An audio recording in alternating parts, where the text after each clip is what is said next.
All right, hey guys. I'm just following up a video I did about a year ago on my JP Superlight Wind 2017 Techstream version. I'm following that video up with this one.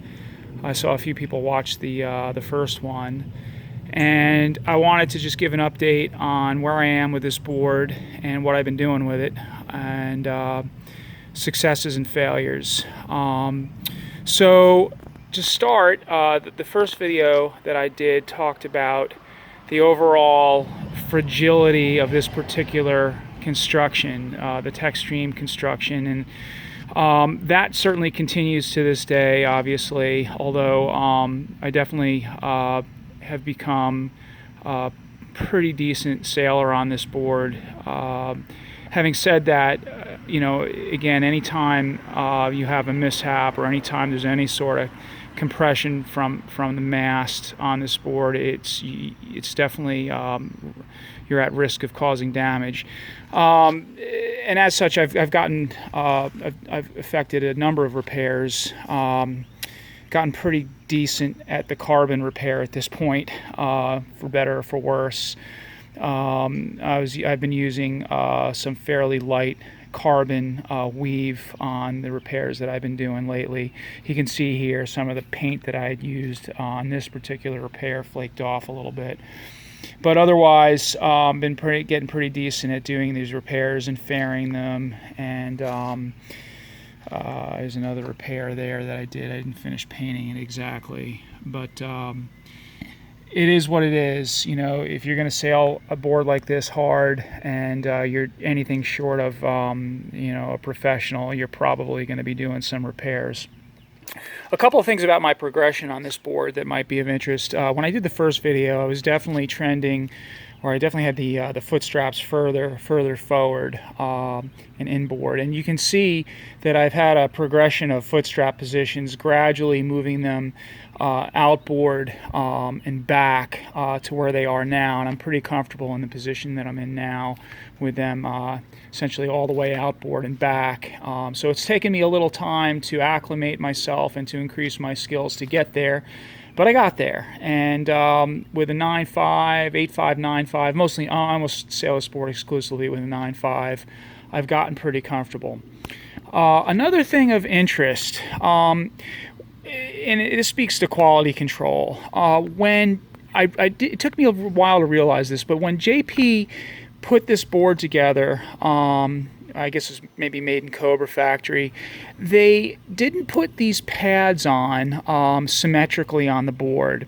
And you can see what I've done here. I've had to add this bit of padding, a foot pad, to this area so that it was not only symmetric on both sides, but also it provided the heel support that I wanted. I found that, with the foot straps aft and back, I was really creating a lot of compression force on my heel that was uncomfortable, and this has solved that issue. But it's one of those things that you wouldn't think to check, like, are my pads on symmetrically side to side, and these weren't, and I'll show you here. You can see I added the same pad, but not nearly as much to get it down to the same level.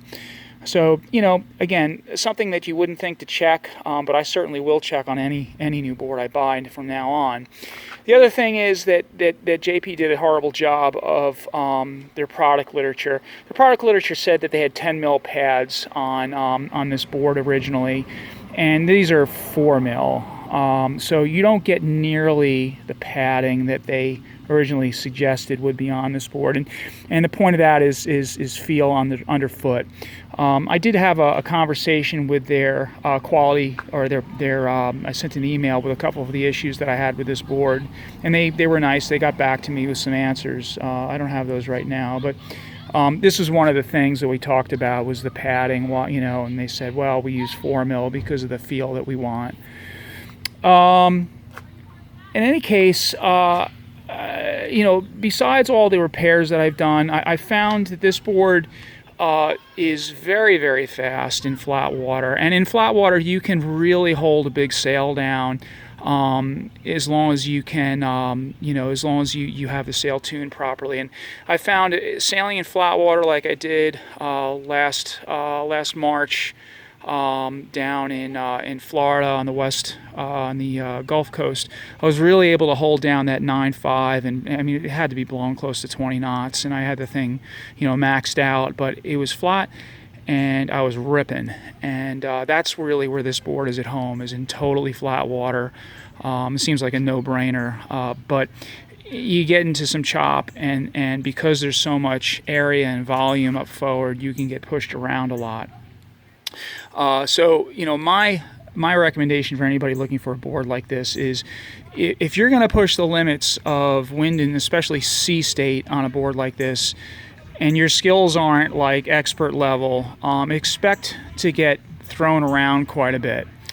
Another thing that I did here that I was always worried about remembering to put the plug in, and this was a great tip that I found on the forum somewhere. You store the plug in here in your mast foot, and it's locked in there. You can't put your mast in without taking the plug out and putting it in. So just a really good tip, I thought, because I never forget to put the plug in now. It's right there, and before I put the mast in, I got to put the plug in. Just another thing. And I seem to have arrived upon a position of the mast foot about in the center, maybe a little bit forward of center for the 9.5. Seems to work pretty well for me, and that's obviously dependent on your boom height as well, and your own height. So another thing I want to talk about, and I'll probably have to pause the video to get it, but is the choice of fins. And I found that the stock fin was okay, but I migrated towards a different carbon, an F4 carbon fin, and I'm going to show you what that looks like in a second here. Okay, stock 56 fin to the right, and an F4 carbon fin 64 and a half to the left. I believe I got this off of eBay. It was, I almost felt guilty, the price was so good, but this F4 fin in this board is freaking phenomenal. It just changed the character of the board. The fin, even though it's so much longer, it's flexible. It's an extra soft fin. It's very forgiving in the chop. It goes, if you want it to go upwind, you just push hard on the back fin, and it'll go upwind extremely well. But it also goes off the wind well in overpowered conditions, surprisingly so. And all I can say is, if you have this board or something similar, the stock fins are usually pretty decent, but try a really high-end fin. And again, I thought I was taking a big chance with this fin when I got it, but it turned out to be, perfect.